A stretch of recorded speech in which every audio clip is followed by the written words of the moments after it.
Picture this. Recess. Okay. It's a crowded school playground, right? The autumn air is crisp, the swings are full, and, kids are just running all across the blacktop. Standard elementary school chaos. Exactly. But in the center of it all stands Tank Thompson. And Tank is, well, he's the school bully. Right. Wild-eyed, unpredictable, like the kid who never plays fair and always hoards the best playground equipment for himself. We all knew a Tank. Oh, absolutely. So Billy, his arch rival, is watching him from the edge of the sandbox. And Billy just despises Tank with a burning passion. The tension is always high.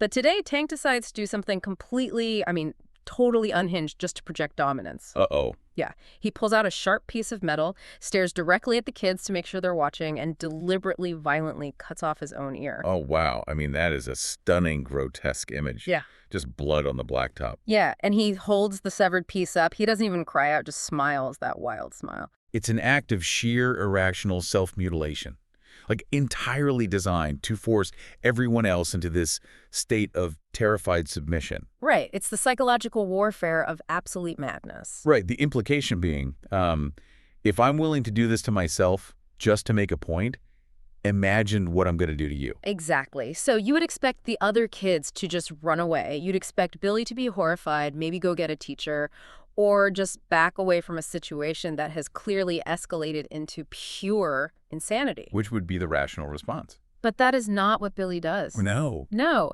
The text we're looking at today describes something cold and calculating flickering in Billy's eyes.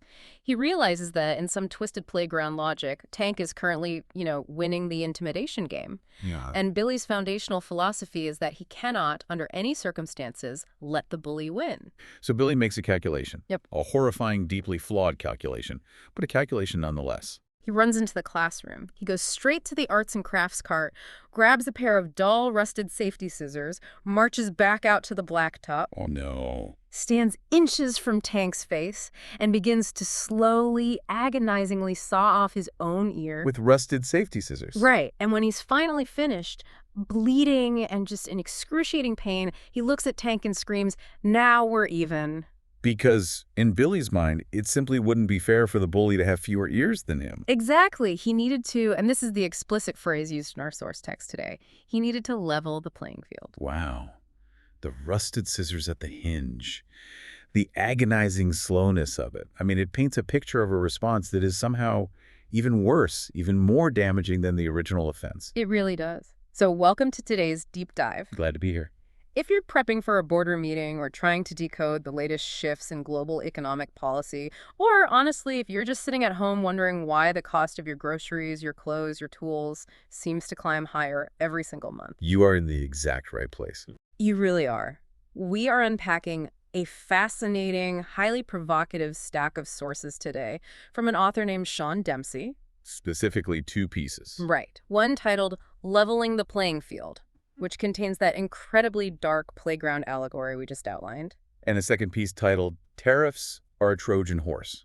Together, they attempt to dissect the underlying economic mechanics and, really, the invisible human costs of protectionist trade policies. But before we wade any deeper into Dempsey's analysis, we need to establish a very clear framework for this discussion. Oh, yeah.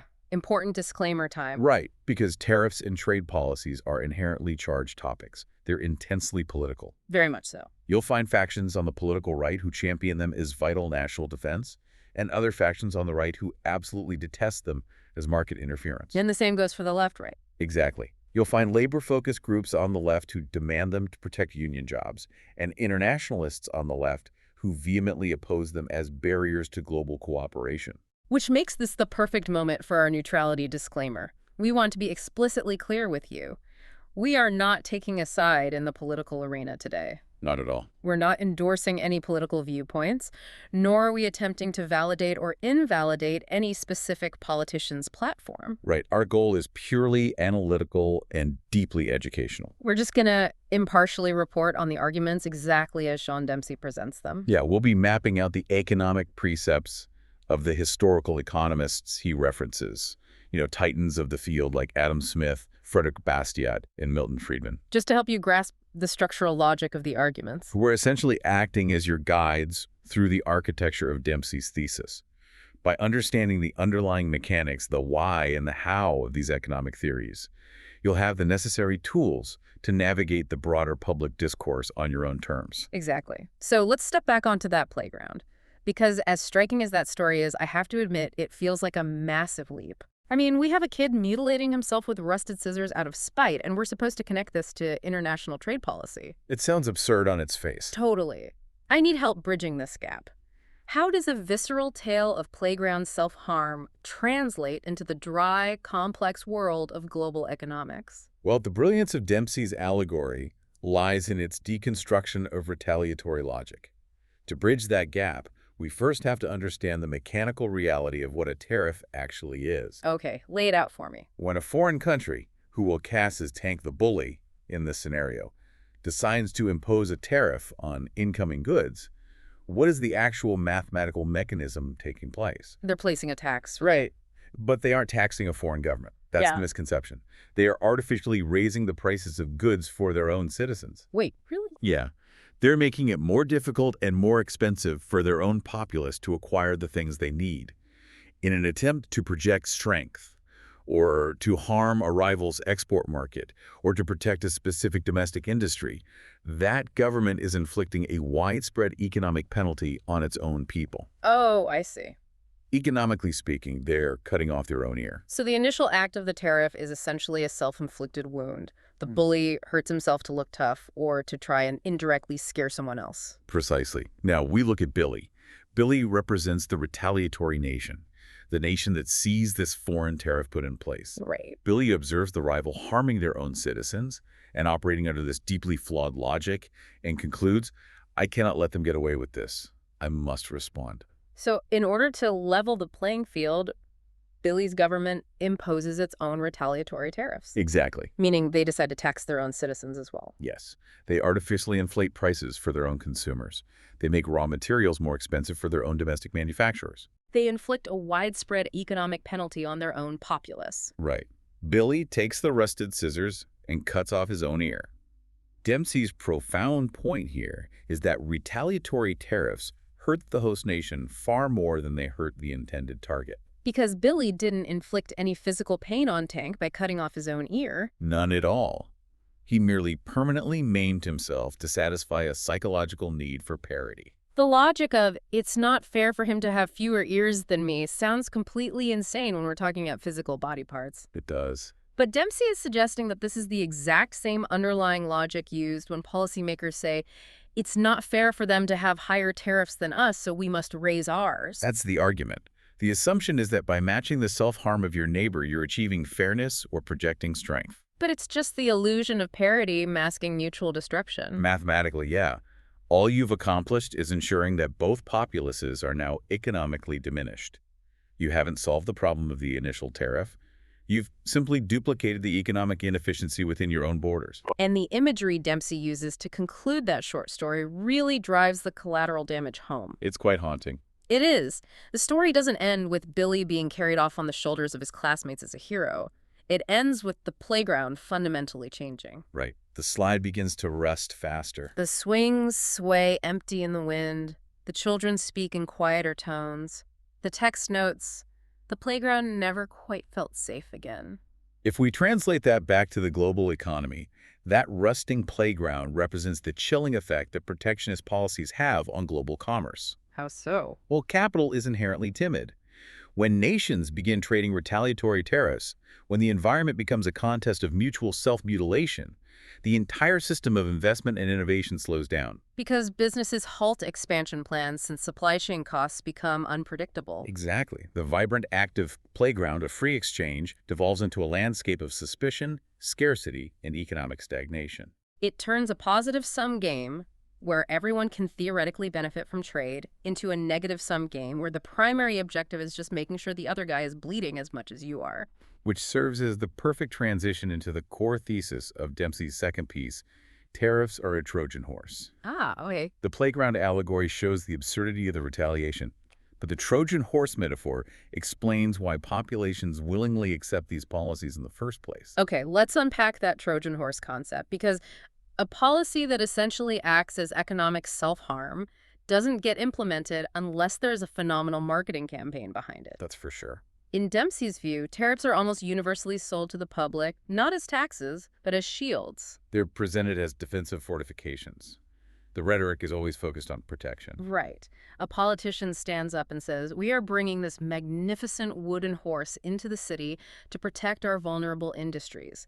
This will shield our workers from predatory foreign practices." A very compelling pitch. It is, but let me push back here, because I think a critical part of understanding any argument is steel-manning the opposing view. I agree. Let's do it. If we look at the very real concerns that drive people to support tariffs, there is a deep, understandable logic to it. Go ahead. Construct the strongest version of the pro-tariff argument that Dempsey is attempting to dismantle. Okay, imagine a town built entirely around a single industry. Let's say it's a steel town. Okay, classic example. Generations of families have worked in those mills. They've built a community, funded their schools, and established a middle-class life based on that domestic production. Sure. But suddenly, a foreign nation, perhaps one with vastly lower labor standards or heavy government subsidies, begins flooding the market with steel that is priced far below what the domestic mill can physically match. And the mill starts laying off workers, the town starts dying. Exactly. From the perspective of that worker, a tariff isn't a Trojan horse. It is emergency triage. It feels like survival. Isn't it a basic duty of a government to step in, place a tax on that foreign steel, and artificially raise its price so the domestic mill can survive and those citizens can keep their jobs? That's a very fair question. Right. If a foreign nation is distorting the market to crush our industries, isn't retaliation the only moral response? That is an incredibly compelling narrative, and it's the exact emotional and logical foundation of protectionist policy. It appeals to our fundamental instinct to protect our neighbors and preserve our communities. It feels deeply just. It does. But Dempsey's purpose in this text is to look past the emotional appeal of the shield and examine the mechanical reality of what happens when the soldiers actually pour out of the Trojan horse. So how does Dempsey dismantle that steel town scenario? Where is the flaw in the logic? The flaw, according to Dempsey's thesis, lies in the unseen dispersal of the cost. Dispersal of the cost. Yes. The core argument of tariffs are a Trojan horse is that tariffs are actually a cruel scattershot tax that falls heavily and disproportionately on the poor and middle class of the host country. Let's trace that mechanism. When we place that protective tariff on the foreign steel to save the mill, what actually happens to the broader economy? Well, you successfully raise the price of the foreign steel. The domestic mill can now stay in business because it doesn't have to lower its prices to compete. Okay, so the jobs in the mill are temporarily preserved. But steel is a foundational input for countless other industries. Suddenly, the domestic manufacturers who buy steel to build cars, to manufacture washing machines, to construct apartment buildings, or to produce agricultural equipment, they all face massively increased costs. Because they're forced to buy the artificially expensive domestic steel or pay the heavy tax on the imported steel. Either way, their raw material costs just skyrocketed. Exactly. And those secondary manufacturers cannot simply absorb those massive cost increases. Right. They pass them along. They have to. The price of a new car goes up. The cost of constructing a new home increases. The price of a tractor rises, which means the cost of harvesting food goes up, which raises the price of groceries.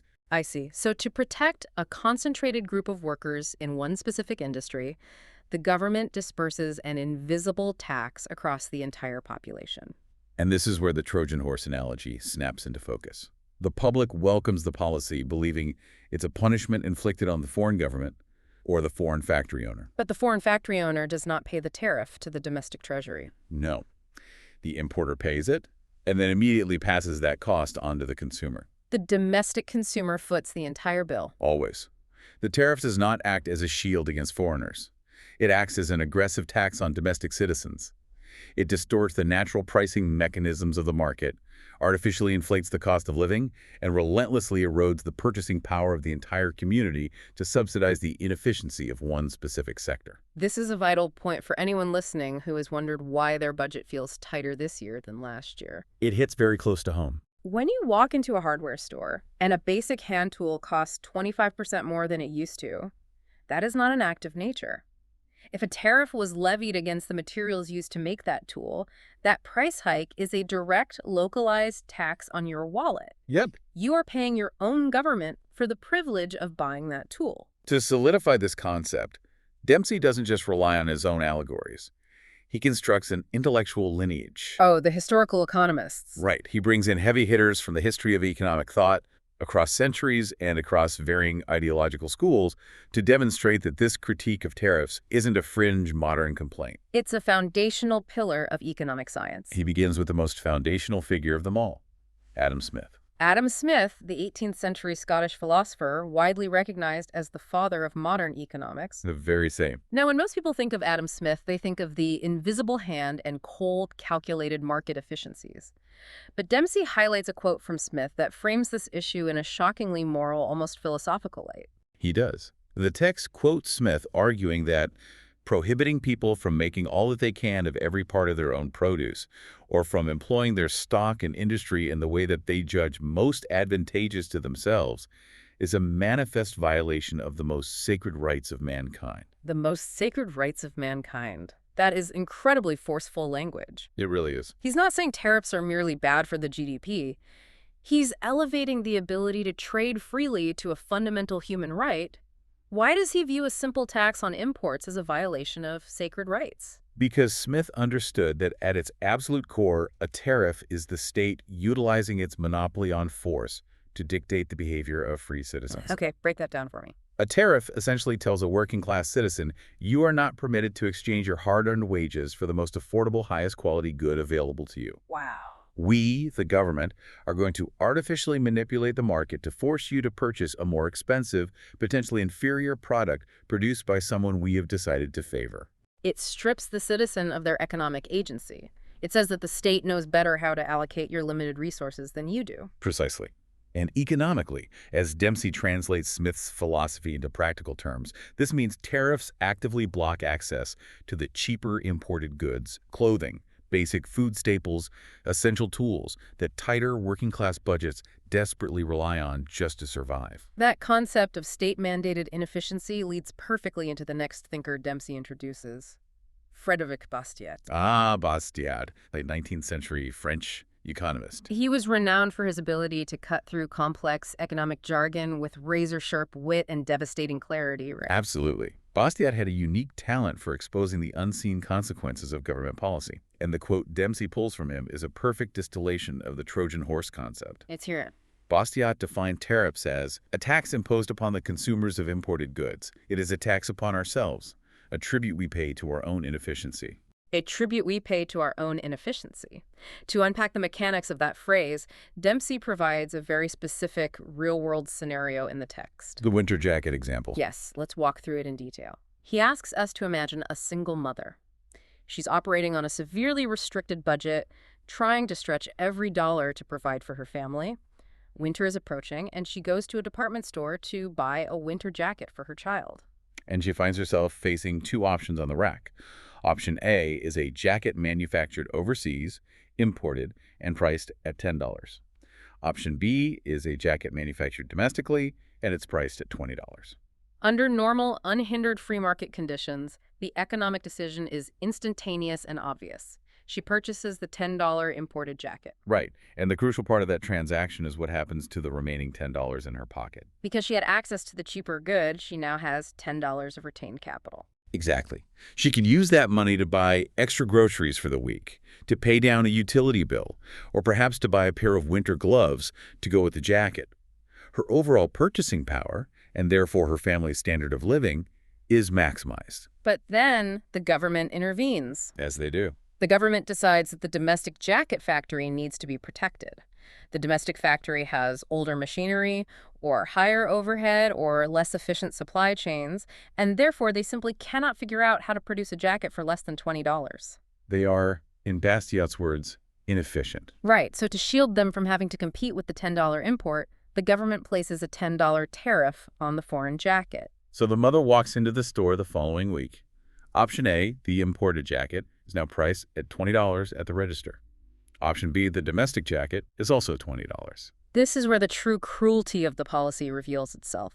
The government might claim they've leveled the playing field just like Billy on the playground, but what have they actually done to the mother? Her choice has been completely eradicated. She is forced to spend the full $20 to acquire a single winter jacket. And that extra $10 she's now forced to spend, where does it go? Well, it does not go toward purchasing a jacket of higher quality. No.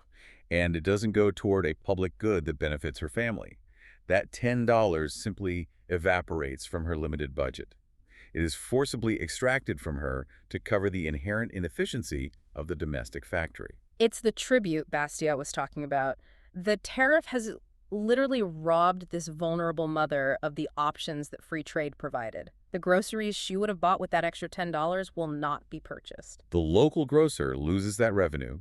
The cascading economic benefits of her retained capital are wiped out, and she's locked into a state of artificial scarcity. And she's poorer, so that an uncompetitive business can remain comfortable without having to innovate, streamline its operations, or lower its prices. It functions as a form of corporate welfare, funded entirely by a hidden regressive tax on struggling consumers. Dempsey pairs this perfectly with Henry George, an American political economist from the late 19th century. George brings a profound focus on the inequity of wealth distribution caused by tariffs. What was his take? He stated, "To tax the people of a country for the benefit of a few producers is to impose a burden on the many for the profit of the few, a tax on the consumers of the country itself." A burden on the many for the profit of the few. If we apply George's lens to the jacket scenario or to the broader economy, it reveals a massive systemic transfer of wealth. It does. The many George refers to are the millions upon millions of everyday consumers, the people buying bread, shoes, construction materials, and winter jackets. And the few. The few are the owners, executives, and shareholders of the protected domestic industries. Because a tariff is applied broadly across all imported goods in a sector, it exacts a small, incremental toll from millions of individual transactions. Ah, I see. The single mother pays her $10 tribute. The carpenter pays an extra $50 for lumber. The mechanic pays an extra $20 for parts. Individually, these feel like painful but isolated price hikes. But collectively, those millions of small tributes pool into massive, concentrated windfalls of profit for the protected domestic industries. So tariffs forcefully and invisibly siphon wealth out of the checking accounts of the working class and funnel it directly into the ledgers of a select few corporations. Exactly. Dempsey writes that because of this dynamic, basic necessities, like a loaf of bread or a sturdy pair of shoes, can suddenly morph into luxury items for the poorest citizens. Not because foreign countries are greedy, not because of natural supply chain disruptions, but solely because the host country demands its own citizens pay this tax to prop up a failing domestic factory. It's a remarkable progression of thought Dempsey builds here. Adam Smith establishes the violation of individual freedom. Frederick Bastiat exposes the absurdity of subsidizing inefficiency at the consumer's expense. And Henry George highlights the unjust, systemic transfer of wealth from the masses to the political elite. But Dempsey doesn't stop in the 19th century. No, he moves the analysis forward into the neoclassical and Austrian schools of economics to examine the specific, mechanical ways this policy drains the middle class. He introduces Alfred Marshall. Alfred Marshall is a towering figure in neoclassical economics. If you've ever taken a basic macroeconomics course and stared at supply and demand curves intersecting on a graph. You are looking at Marshall's foundational work. Exactly. He practically invented the modern framework for analyzing market forces. So what does Marshall have to say about the impact of tariffs? Marshall's insight, as highlighted by Dempsey, focuses intensely on the macroeconomic outcome. Marshall said, "The tax on imports is a tax on the people of the importing country. It raises prices at home and diminishes the purchasing power of the community." Diminishes the purchasing power. We touched on this with the single mother's lost $10. But Dempsey uses Marshall to emphasize how this specifically and relentlessly drains the budgets of average middle-class households. Right, we aren't just talking about the extremes of poverty. We're talking about the primary economic engine of a nation. The middle-class squeeze. It's often subtle, occurring across dozens of varied purchases over a year, but the aggregate effect is devastating. Let's visualize this. Think about the pillars of a community. The teachers, the nurses, the local restaurant owners. Okay. Let's say the government places a sweeping tariff on imported lumber and steel. The stated political goal is, as always, the Trojan horse. Protect domestic timber and steel workers. But trace the ripple effects. The cost of raw building materials skyrockets. Which means the cost of constructing a new starter home jumps by $20,000 or $30,000. Exactly. The cost of renovating a kitchen or adding a room for a new baby goes through the roof. That young nurse or teacher trying to buy their first home is suddenly completely priced out of the housing market. And they aren't priced out because the land became inherently more valuable or because their labor is worth less. No, they're priced out because the materials were artificially taxed by their own government. Or consider the impact on a small business. A tariff is placed on imported electronics and microchips, framed to the public as getting tough on foreign tech monopolies. But what's the reality on the ground? When a local accounting firm needs to upgrade its computers or a restaurant needs a new point-of-sale system, the capital expenditure is suddenly 30% higher. Wow. The money that the small business owner would have used to hire a new employee or give their staff a raise is instead absorbed by the artificially inflated prices of the equipment they need to operate. It is a silent, constant drain on the collective checking account. Every time the middle class engages in the economy, a fraction of their generated wealth is siphoned off by the inefficiency of the tariff. And this brings us to the Austrian free market perspective, specifically the work of Ludwig von Mises. Mises is a fascinating thinker. The Austrian school places a heavy emphasis on how government interventions disrupt the natural coordination and spontaneous order of the market. Right. Dempsey quotes Mises stating that a tariff is a tax on the domestic consumer, a levy that protects inefficiency at the expense of the public's wealth. Dempsey frames Mises' concept as a penalty on striving. It actively punishes people who are trying to improve their station in life. And the text provides a gut-wrenching, highly practical example of how this plays out for the working poor. The auto parts scenario. Yes. Imagine a low-wage worker. Yeah. They live in an area without reliable public transportation, meaning they absolutely rely on an older, used car to commute to their job. That car is their economic lifeline. Exactly. One morning, the car breaks down. The mechanic says they need a new alternator or a replacement transmission. Under a free market system, they could buy an inexpensive imported replacement part and get back on the road.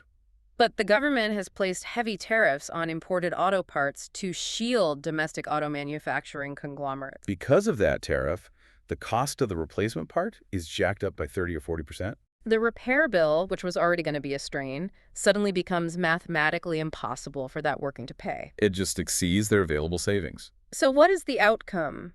The car sits broken in the driveway. The worker cannot commute. After a few missed shifts, they lose their job. They're stranded, both physically and economically. It's tragic. It is. This is not just a minor inconvenience about paying a few extra dollars. It is a catastrophic disruption of an individual's livelihood. And why did it happen? Because a domestic auto parts manufacturer successfully lobbied the government so they wouldn't have to compete on price with foreign factories. As Dempsey writes, the tariff is a policy that rewards failure at the top of the corporate ladder while actively penalizing the striving at the bottom. This scenario leads directly into the work of David Ricardo, another monumental figure Dempsey introduces. Ricardo is most famous for developing the theory of comparative advantage. Now, comparative advantage is one of those concepts that sounds deeply counterintuitive at first. But once you grasp the mechanics of it, it completely alters how you view global trade. Can you break down Ricardo's theory for us? Absolutely. The natural assumption most people make is that if country A is better and faster at producing literally everything than country B, country A shouldn't bother trading. They should just make everything themselves. That does sound intuitive. Right, but Ricardo proved mathematically that this is false. His theory of comparative advantage demonstrates that even if country A is vastly superior at producing both goods, it still makes mathematical and economic sense for them to specialize in trade. Okay, how does that work in practice? Think of a highly skilled, world-renowned neurosurgeon. This surgeon happens to be brilliant at everything, including administration. In fact, the surgeon can type 120 words a minute, while the receptionist at the front desk can only type 60 words a minute. So the surgeon is objectively better at both brain surgery and data entry. So, by protectionist logic, the surgeon should do everything themselves to avoid relying on the inferior skills of the receptionist. Precisely. But Ricardo asks us to look at the opportunity cost. Every hour the surgeon spends doing data entry is an hour they are not performing highly lucrative, life-saving surgery. Ah, I see. The surgeon's comparative advantage in surgery is so massive that it's economically irrational for them to waste time typing. The rational move is for the surgeon to focus 100% of their time on what they do best, surgery, and hire the receptionist to do the typing, even though the receptionist is slower. Yes. By specializing in their comparative advantages and trading services, the total output of the clinic is maximized. Both the surgeon and the receptionist earn more wealth than if they tried to operate entirely independently. It's the ultimate positive-sum game. When nations focus on producing what they're relatively best at and trade freely for the rest, the total amount of goods produced globally skyrockets. Goods become cheaper, innovation increases, and everyone's standard of living rises. But tariffs actively destroy that dynamic. Ricardo warned that a tax on imports is a tax on the people of the country levying it, reducing their means of enjoyment and production. By erecting tariff barriers, a country is essentially forcing the brilliant surgeon to stop performing operations and spend half their day doing mediocre data entry just to prove they're independent from the receptionist. It sacrifices profound efficiency, dramatically lowers total economic output, and makes the entire nation poorer. It turns trade, which is naturally designed to be a mutually beneficial exchange, into Billy's playground, a zero-sum contest of self-inflicted wounds. Right. And Dempsey drives all of this historical context home, this incredible lineage from Smith to Bastiat, George, Marshall, Mises, and Ricardo, with a capstone quote from one of the most famous, arguably the most influential economists of the 20th century, Milton Friedman. Friedman had a truly unique talent for taking these dense, multi-layered economic realities and condensing them into absolute piercing clarity. He did. He could cut through the political fog like a laser.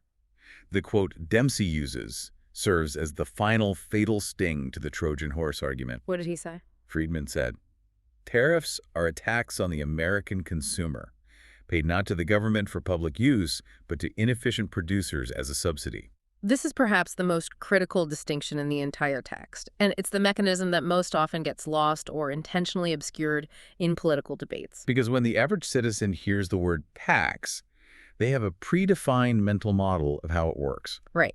If you pay an income tax or a property tax or a local sales tax, you might grumble about the rate, but you generally understand the underlying social contract. You assume the money is going to the Treasury. Yeah, to pave the interstate highways, fund the fire department, maintain the military, build local schools, or keep the national parks open.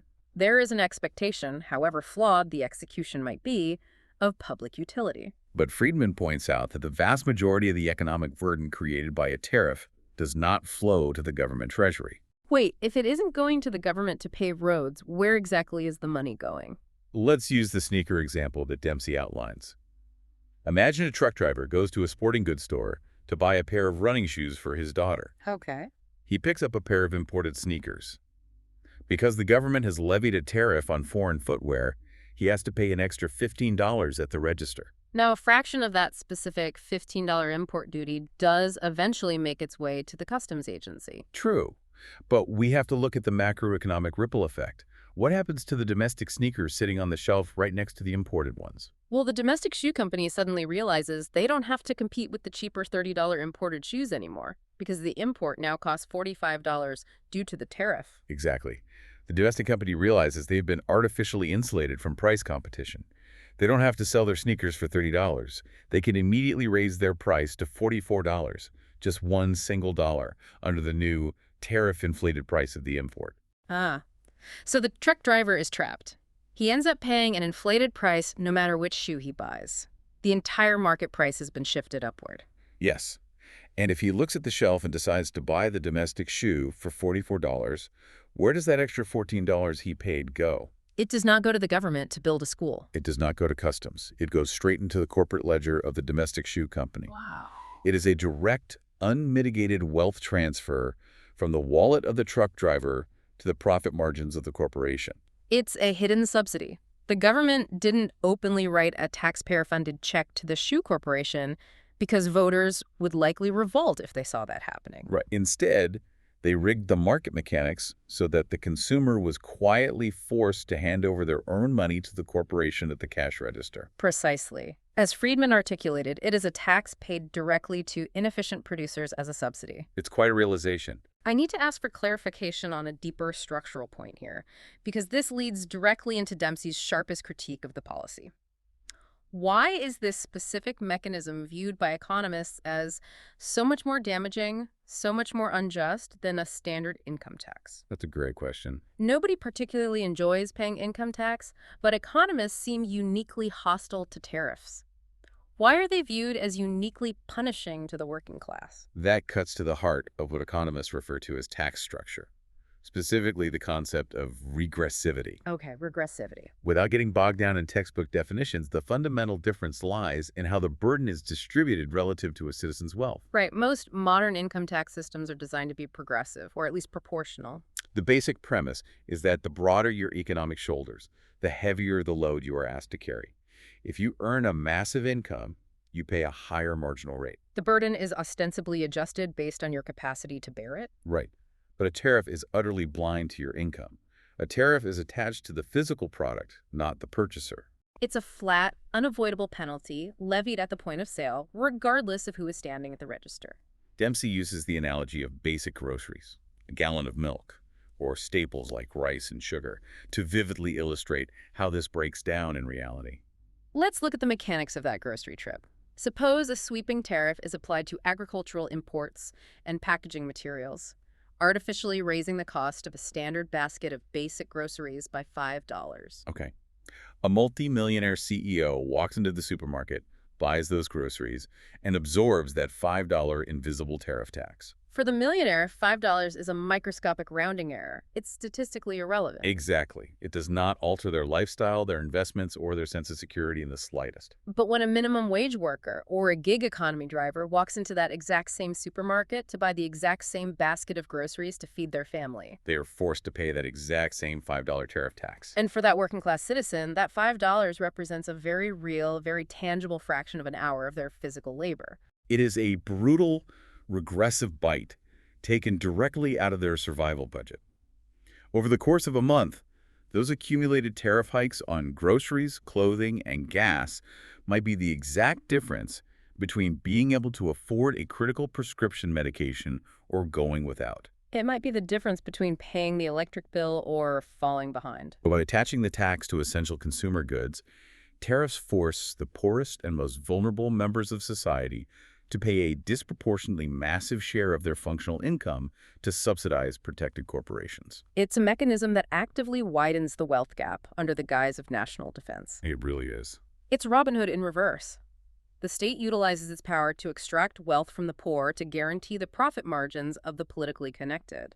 Dempsey summarizes this entire analytical section with a truly powerful indictment. He writes, "The poor and middle class don't need protection from foreign goods. They need relief from their own government's misguided levies." It's a definitive rejection of the Trojan horse narrative. Abs- But we have to address the elephant in the room. We have to confront the final and by far the loudest argument presented in the source text. The one that dominates cable news. Yes, their retaliation imperative. Uh. In the text, it is often framed as the China argument, though the logic applies to any major trading partner. Right. The argument goes exactly like this. Okay, perhaps the classical economists are right. Perhaps tariffs aren't mathematically ideal in a vacuum. But we don't live in a vacuum. They certainly do it. China or the European Union or whoever our rival is aggressively putting tariffs on U.S. They are manipulating their currency, subsidizing their state-owned enterprises, and breaking the fundamental rules of free trade to crush American companies. And the conclusion is, If they are actively waging economic warfare against us, we must respond in kind. We cannot simply sit back, adhere to textbook economic theories, and allow them to tax our exports without hitting them back just as hard. and with that argument, we have come full circle. We are standing right back on the blacktop of the playground. We're watching Billy stare at Tank. We really are. The instinct to strike back is overwhelming. But Dempsey introduces an incredibly vivid, almost darkly comedic analogy to address the specific logic of this retaliation argument. He says that responding to foreign tariffs with our own retaliatory tariffs is the logical equivalent of burning your own house down because your neighbor put up an ugly fence. Let's unpack the structural logic of that analogy. Your neighbor builds a massive restrictive fence right on the property line. In this metaphor, the fence is the foreign tariff. They're restricting the free flow of trade. Now, we must acknowledge that this is an objectively negative action. Right, let's be clear about that. It's annoying, it blocks your view, it might make it harder to access part of your property, and it certainly violates the spirit of a friendly neighborhood. Exactly. When a foreign country taxes American goods, it demonstrably hurts American exporters. A tariff on American wheat genuinely hurts the American farmer who relies on that foreign market. Dempsey isn't denying that reality. Absolutely. The foreign tariff causes localized harm to our exporters. And crucially, we must remember that it causes massive, widespread harm to the neighbor's own family, the foreign citizens, who are now forced to live behind a restrictive economic fence and pay higher prices for worse products. But the retaliation argument insists that the only way to handle this situation is through mirrored destruction. The logic dictates.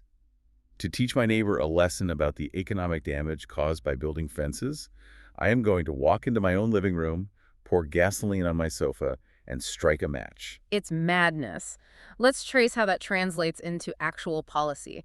Country X, let's say, acts aggressively and places a punitive 25% tariff on imported American agricultural products. That is a blow to the American agricultural sector. But if the American government retaliates by saying, fine, we will place a 25% tariff on all laptops and electronics imported from country X, who is actually feeling the heat of that fire, We do not inflict pain on the politicians in country X. we don't punish the foreign government officials who drafted the initial tariff. No. The fire burns strictly inside the American living room. The retaliation hits the American gig worker trying to buy a new laptop to run their freelance business. It hits the American college student who needs a computer for their coursework. It hits the American family trying to balance their budget. We punish our own citizens for the sins of a foreign government. It is a scattershot-friendly fire tax that explodes within our own borders. Dempsey is absolutely emphatic on this point. The emotional desire for balance or toughness is a dangerous red herring. He writes, "There is no justice in inflicting equal harm on your own citizens just because another government inflicted harm on theirs." It's the triumph of political ego over economic reality. The assumption that causing yourself equal, measurable harm is a valid form of international diplomacy. I am struck by how he summarizes that entire dynamic. The economic equivalent of an eye for an eye leaves both nations blind and their people broke. It perfectly encapsulates the futility. If another country wants to make a catastrophic macroeconomic mistake, if they want to regressively tax their own citizens into poverty with restrictive tariffs, let them make that mistake. Why on earth would we mirror their failure? Exactly. Why would we deliberately impoverish our own working class just to prove we are capable of being just as irrational? Because the political optics of fighting back are vastly easier to sell to a voting public than the complex mathematical reality of allowing free trade to absorb the shock. And that psychological angle leads us to what I found to be the most fascinating, unexpected part of this entire source document. After Dempsey concludes the main article, he actually wades down into the comment section. The comment section is an article on economic policy. Truly a brave frontier. It is. Yeah. But he engages with the reader, and he leaves a follow-up comment that completely shifts the paradigm of the discussion. He pivots away from purely plotting supply and demand curves, and he launches into a profound cultural critique. He asks the ultimate underlying question. Why are people so easily seduced by the Trojan horse?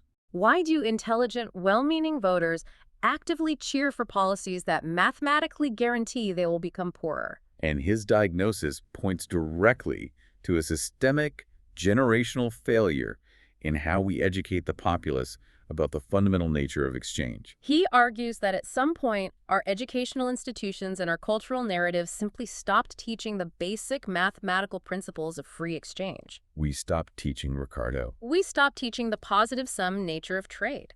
And because of that void in understanding, we have nurtured an entire generation that views foreign policy and global economics not as a complex system of mutual benefit, but as a primal tribal contest of absolute dominance. He uses a fantastic, albeit deeply depressing metaphor to illustrate this cultural blind spot. Well, I love this part. He states that because the general public lacks a foundational grasp of comparative advantage, they've been trained by political rhetoric to imagine every dollar spent abroad as a cannonball fired at home. A cannonball fired at home. Let's sit with the gravity of that metaphor for a moment. Think about a standard everyday transaction. I go to the store and I buy a Japanese-engineered car, or a shirt manufactured in Vietnam, or a smartphone assembled in China. Okay. I am voluntarily exchanging my dollars for a product that I believe improves the quality of my life. The manufacturer is exchanging their product for dollars that improve their business. It's a peaceful, mutually agreed-upon transaction where both parties walk away feeling wealthier. A textbook positive-sum interaction. Right. But if you have been culturally conditioned to believe in the zero-sum fallacy, the ancient tribal idea that for someone to win, someone else must necessarily lose, You view that peaceful transaction through a lens of absolute hostility. You view my purchase as an act of economic treason. You genuinely believe that the dollar you sent abroad is a weapon, a cannonball, that will inevitably loop back across the ocean to destroy an American factory and annihilate American jobs. Which is, from a macroeconomic perspective, entirely and fundamentally backward. It demonstrates a complete misunderstanding of how fiat currency flows through the global system. Because when you send American dollars abroad to purchase that smartphone, those dollars don't simply disappear into a black hole. They don't sit in a vault forever. A foreign entity holding U.S. dollars only has a few practical options for utilizing them. Eventually, inevitably, those dollars must cycle back into the United States economy. They return to purchase American exports, to procure American technological services, or to be invested in American financial assets, like treasury bonds or real estate, which provides the liquidity that funds domestic expansion. The dollars always come home. Trade is a continuous circulating circulatory system. It's not a one-way street ending at a cliff. But Dempsey argues that the political class has intentionally replaced that nuanced understanding of the circulatory system with darker, more easily manipulated emotions. He writes that we've replaced economic literacy with envy over enterprise, grievance over gratitude, and fear over understanding. We have cultivated a populace that is terrified of the very mechanism global trade, that has generated the most unprecedented explosion of wealth and poverty reduction in the history of the human race. He describes this cultural moment as a wretched pass. He paints a portrait of a land of plenty, yet a land of panic, a nation enriched by trade, yet filled with fools who cannot see that trade enriches both buyer and seller alike. It's a harsh, unsparing assessment. It is, but it speaks to the deep frustration of an economist watching a society actively, passionately demand the implementation of the very policies that will impoverish them, all while wrapping themselves in a flag and believing they are defending their nation's honor. It's Billy. Yeah. It's his Billy all over again, standing on the playground, sawing his own ear off with rusted scissors, bleeding all over his own shoes, and feeling absolutely convinced in his heart that he is winning the fight. Precisely. And Dempsey delivers his final verdict in that comment section with zero ambiguity. Tariffs punish the people who impose them always and without exception. So what does this all mean for us? Well, we've covered an immense amount of intellectual ground today. We started with the visceral, bloody absurdity of Tank and Billy on a school playground, and we followed that thread of retaliatory logic deep into the foundational texts of economic history. We heard the united voices of Adam Smith defending human agency, Frederick Bastiat mocking the tribute to inefficiency, and Henry George exposing the transfer of wealth from the many to the few. We traced the macroeconomic impacts through Alfred Marshall's purchasing power, witnessed the tragedy of the stranded worker through Mises' penalty on striving, and explored the mathematical elegance of David Ricardo's comparative advantage. And we capped it all off with Milton Friedman's piercing revelation about hidden subsidies and the brutal regressivity of the tax on the working class. Despite spanning different centuries, different continents, and significantly different schools of economic philosophy, their consensus on the mechanical reality of this specific issue is absolute. The underlying mechanisms simply do not change. The overarching takeaway from Sean Dempsey's work is undeniable. Tariffs are a self-inflicted wound. They are not a protective shield against cunning foreign adversaries. They are a Trojan horse that smuggles a regressive, punishing tax directly into the heart of a nation's own domestic economy. They disproportionately drain the budgets of the poor and the middle class. They forcibly extract wealth from everyday consumers to subsidize inefficient, politically connected corporations. And they devolve the brilliant, mutually beneficial system of free trade into a destructive, primitive cycle of playground retaliation. They ensure that the slide rusts faster and the swings remain empty. Before we conclude, I want to reiterate the framework we established at the beginning of this deep dive. The rhetoric surrounding international trade policy is explosive. It's intensely emotional, and it's weaponized as a political cudgel by leaders on all sides of the partisan divide. Our goal today was never to tell you which lever to pull in a voting booth. Our mission was simply to take the hood off the economic engine, to rigorously map out the realities of price distortion and wealth transfer, as presented in Dempsey's analysis, and to provide you with the analytical tools to understand what is actually occurring behind the scenes when you notice the price tags creeping higher at your local grocery store or hardware store. Because economic knowledge is only truly valuable when you possess the ability to apply it to the complex world functioning around you. Exactly. And to help you apply these concepts practically, our expert has one final, incredibly provocative thought experiment for you to mull over as you go about your day. Something that builds logically on everything we have discussed regarding the nature of borders and trade. Lay it on us. I want you to think about how trade functions organically within the borders of your own country. Mm. Let's use the United States as an example. No rational politician or citizen suggests that we should erect a massive tariff wall to tax oranges crossing the state border from Florida into New York. We all intuitively and implicitly accept that free, unhindered trade between those two states is a massive benefit to everyone involved. New Yorkers gain access to cheap, high-quality citrus that they could never efficiently grow in their climate, and Florida farmers gain frictionless access to a massive, lucrative consumer market. Both sides prosper immensely for the exchange.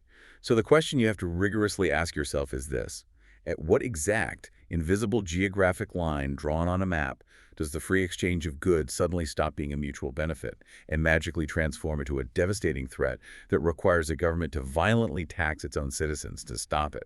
Why is an invisible, politically drawn line on a map the sole difference between shared prosperity and a cannonball fired at your home? It's a brilliant, unsettling question to leave you with.